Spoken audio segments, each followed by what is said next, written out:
Welcome back to my class. आज हम पढ़ते हैं श्री यशपाल जी द्वारा रचित दुख का अधिकार। श्री यशपाल जी द्वारा रचित एक दुख का अधिकार एक व्यंग्यपूर्ण रचना है। इसमें इस बात पर दुख प्रकट किया गया है कि लोग गरीबों के दुख को दुख ही नहीं समझते। ഈ പാഠഭാഗത്തിലൂടെ യശ്പാൽ ജി നമുക്ക് എന്താണ് വ്യക്തിത്വമാക്കി തരുന്നത്? ആളുകൾ പാവപ്പെട്ടവരുടെ ദുഃഖത്തിനെ ദുഃഖമായിട്ട് കണക്കാക്കുന്നില്ല എന്നാണ് യശ്പാൽ ജി ഈ ദുഃഖ കാ അധികാർ എന്ന ഈ പാഠത്തിലൂടെ നമുക്ക് പറഞ്ഞു തരുന്നത്. ശ്രദ്ധിച്ചേ. സമാജ് മേ വിഭിന്ന തരഹ് കി പോശാക് ഹേ. സമൂഹത്തിൽ വ്യത്യസ്ത രീതിയിലുള്ള വേഷവിധാനങ്ങൾ ഉണ്ട്. ഉനീസെ മനുഷ്യ കാ അധികാർ ഓർ ദർജ നിശ്ചിത് ഹോത്താ ഹെ. വസ്ത്രധാരണത്തിലൂടെയാണ് നമ്മൾ ആളുകളുടെ പദവിയും ആളുകളുടെ വലിപ്പവും ഇന്നത്തെ കാലത്ത് കണക്കാക്കുന്നത്. പോശാക്ക് ഹമാരെ ലിയെ അനേക ദർവാസെ ഖോൽ ദേത്തി ഹെ. ഈ വസ്ത്രങ്ങൾ അടഞ്ഞു കിടക്കുന്ന പല വാതിലുകളും നമുക്ക് തുറന്നു തരുന്നു എന്നതാണ് യാഥാർത്ഥ്യം. കൈ പോശാക്കെ അഡ്ജൻ ഭി ബൻ ജാത്തി ഹെ. എന്നാൽ ചിലപ്പോൾ ഈ വസ്ത്രവിധാനം നമുക്കൊരു തടസ്സവും ആയി മാറാറുണ്ട്. അഡ്ജൻ എന്താണ് മീനിങ്? തടസ്സമായി മാറാറുണ്ട്. बाजार में फुटपाथ पर एक आधेड़ उम्र की औरत खरबूजे लेके बैठी थी और फफक फफक कर रो भी रही थी. നമ്മളിവിടെ പഠിക്കുന്ന ആ പിക്ചറിൽ കാണുന്നു ഏതാണ്ട് മധ്യവയസ്കയായ ഒരു സ്ത്രീ പൊട്ടി പൊട്ടി കരഞ്ഞുകൊണ്ട് ബാസാറിലെ മാർക്കറ്റിലെ ഫുട്പാത്തിൽ ഇരിക്കുകയാണ്. पड़ोस की दुकानों पर बैठे लोग उसकी ओर घृणा की दृष्टि से देख रहे थे. അയൽപക്കത്തുള്ള കടക്കാരെല്ലാം വളരെ വെറുപ്പ് നിറഞ്ഞ ദൃഷ്ടിയോടെ അവരെ നോക്കിക്കൊണ്ടിരിക്കുന്നു. ലേഖക മൻ കിയാ കി वो इसके पास आकर उसकी व्यथा पूछे. ലേഖകന്റെ മനസ്സിൽ അടങ്ങാത്ത ഒരു ആഗ്രഹം തോന്നി. എന്തിനായിരിക്കാം ആ സ്ത്രീ കരയുന്നത്? ഒന്ന് ചോദിച്ചു നോക്കിയാലോ. കിന്തു ഉസ്കി പോശാക് മേ അഡ്ജൻ ഡാലി. പക്ഷേ അദ്ദേഹം ധരിച്ചിരിക്കുന്ന ആ വേഷവിധാനങ്ങൾ അദ്ദേഹത്തിന് ഒരു തടസ്സമായി തീർന്നു. അവരുടെ അടുത്ത് പോയിരുന്ന് കാര്യം ചോദിക്കാനുള്ള ധൈര്യം അദ്ദേഹത്തിന് ഒട്ടും ഉണ്ടായില്ല.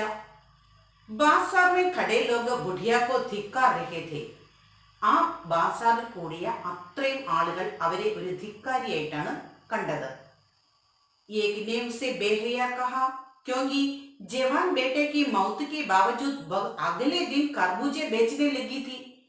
അവരുടെ യൗവന പ്രായക്കാരനായ മകൻ മരിച്ചതിന്റെ തൊട്ടടുത്ത ദിവസം അവർ കച്ചവടത്തിനായിട്ട് ഇറങ്ങിയിരിക്കുന്നു.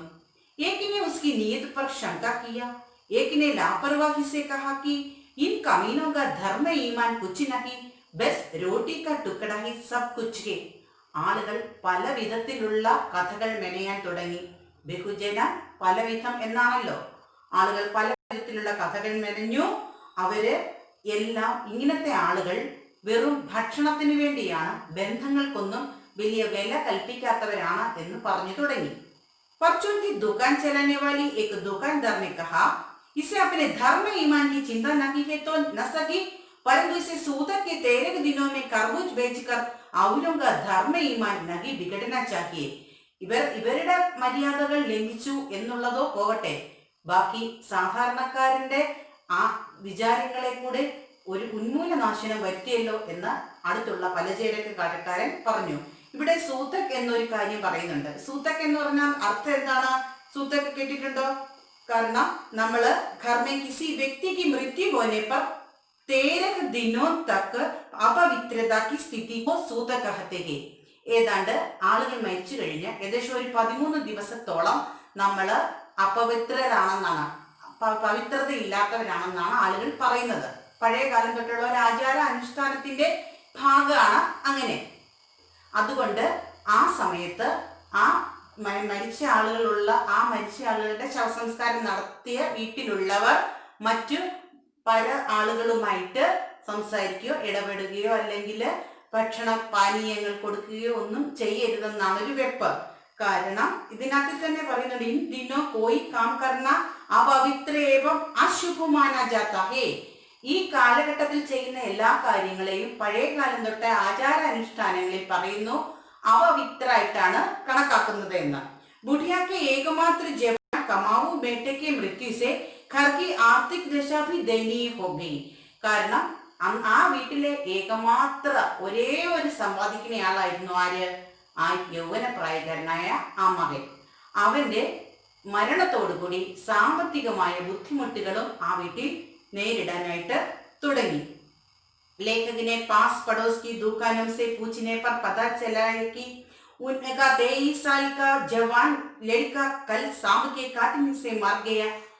അപ്പം അടങ്ങാനാവും. ചിലപ്പോൾ നമുക്ക് ചില ആഗ്രഹങ്ങൾ തോന്നിക്കഴിഞ്ഞാൽ എങ്ങനെ എന്ത് സംഭവിച്ചു എന്നുള്ള ആ അടക്കാനാവാത്ത ആ ആഗ്രഹം, ജിജ്ഞാസ അദ്ദേഹം അടുത്ത് കണ്ട ഒരു കടക്കാരനോട് ചോദിച്ചു, എന്താണ് പറ്റിയത് ആ അമ്മയുടെ മകന് എന്ന് ചോദിച്ചപ്പോൾ പറഞ്ഞു, അവരുടെ 23 വയസ്സ് പ്രായമുള്ള മകൻ പാമ്പ് കടിയേറ്റ് ഇന്നലെ മരിക്കുകയുണ്ടായി. അപ്പോൾ परंतु सुबह होते ही बच्चे भूख से बिलबिलाने लगे. ढेर बीते जमीन में खरबूजे उगा कर घर का गुजारा चलाता था. അയാൾ ആണെങ്കിലോ 1.5 ഏക്കർ ഭൂമി പാട്ട എടുത്തിട്ട് കൃഷി ചെയ്തായിരുന്നു ഈ വിശക്കുന്ന കുട്ടികൾക്ക് ഭക്ഷണം കൊടുത്തിരുന്നത്. കൊച്ചു കുട്ടികളാണ് അദ്ദേഹത്തിനുണ്ടായിരുന്നത്. परसों सवेरे एक सांप ने उसे डस लिया. മിനിഞ്ഞാന്ന് അയാളെ ഒരു പാമ്പ് കടിച്ചു വെളുപ്പിന്. माँ ने ओछा को बुलाया, उसे झाड़ा दिलवाया, नागदेव की पूजा की. പ്രാചീന രീതി അനുസരിച്ച് നാഗദൈവങ്ങളെ പ്രത്യക്ഷപ്പെടുത്തിയാൽ പാമ്പിനെ പ്രീതിപ്പെടുത്തിയാൽ വിഷം ഇറങ്ങും എന്നുള്ള ഒരു ധാരണ ഉണ്ടായിരുന്നു. ഇപ്പോൾ നമുക്കറിയാം ആധുനിക ചികിത്സാ സംവിധാനങ്ങൾ അനുസരിച്ച് നമ്മൾ എത്രയും പെട്ടെന്ന് ഒരു വിഷ വൈദ്യന്റെ അടുത്ത് അല്ലെങ്കിൽ ഡോക്ടറുടെ അടുത്ത് കൊണ്ട് മെഡിക്കൽ ആയിട്ടുള്ള ആവശ്യങ്ങൾ അദ്ദേഹത്തിന് ചെയ്തു കൊടുക്കാവുന്നത്തോളം ചെയ്തു കൊടുക്കുക. പഠിച്ചിട്ടുള്ളതല്ലേ നമ്മൾ. അപ്പൊ അതുപോലെ തന്നെ ഇദ്ദേഹം ഇവരെ ഓച്ചായെ വിളിച്ചു, ദാന ദക്ഷിണാദി. घर में जो अनाज और आटा था वह दान दक्षिणा में चला गया, परंतु उसका पुत्र भगवान ना उठा. എന്തെല്ലാം ചെയ്തിട്ടും ഓച്ച വന്നു, പൂജാകർമ്മങ്ങളൊക്കെ ചെയ്യിച്ചു, നാഗദൈവങ്ങളെ പ്രീതിപ്പെടുത്തുന്നതിന് വേണ്ടി അനേകം കാര്യങ്ങൾ ചെയ്തു. പക്ഷെങ്കിൽ ആ പ്രിയപ്പെട്ട മകൻ ഉണർന്നെഴുന്നേറ്റില്ല. പുത്രയ്ക്ക് ശൗക്കിയിലെ കഫൻ കി ആവശ്യകത थी. മരിച്ചു പോയവരെ നമുക്കിങ്ങനെ വെറും കൈയോടെ വിടാൻ പറ്റത്തില്ലല്ലോ. ശവക്കച്ച വേണം അല്ലേ? ആ ശവത്തിന് മൂടാനായിട്ട്, ബോഡി മൂടാനായിട്ട് ഒരു പുതിയ തുണി വാങ്ങണം.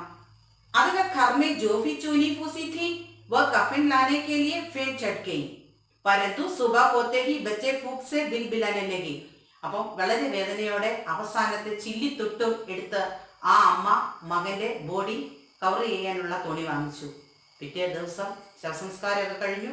പിറ്റേ ദിവസം കുട്ടികൾ വിശന്ന് നിലവിളിക്കാൻ തുടങ്ങി. ദാദിനെ ഉന്നെ ഖാനെ കെ ലിയെ കർബൂജ ദേ ദിയെ. ആ ഗ്രാൻഡ് മദർ ആ കുട്ടികൾക്ക് കഴിക്കാനായിട്ട് കർബൂജ മുറിച്ചു കൊടുത്തു. പക്ഷെങ്കിൽ परंतु ബഹു കാ ബദൻ ബുക്കാർ സെ തബ് രഖാ था. പക്ഷെങ്കിൽ ഭർത്താവ് നഷ്ടപ്പെട്ട വിധവയായ ആ യുവതിക്ക് കടുത്ത പനി ബാധിച്ചു. ഉസെ കോയി ദുവനി ചവനി ഭി ഉദാർ ദേനെ വാല നഹി था. ആരും ഒരു 2 അണയോ 3 അണയോ, അന്ന് ആ പൈസ കണക്കാണ്, ചെറിയൊരു പൈസ പോലും സഹായമായിട്ട് നൽകാൻ ആരും തയ്യാറായില്ല. इसलिए वो रोते रोते कुछ खरबूजे बटोरकर बेचने के लिए चल पड़ी. നമ്മൾ ആളുകളെ മനസ്സിലാക്കുന്നില്ല എന്നുള്ളതാണ് പ്രധാന കാരണം. ഓരോരുത്തരുടെയും പിന്നിൽ എന്തൊക്കെ വേദനകളുണ്ടെന്ന് ഒരിക്കലും നമ്മൾ മറ്റുള്ളവരെ വിമർശിക്കാനാണ് നമ്മൾ നോക്കുന്നത് അല്ലേ?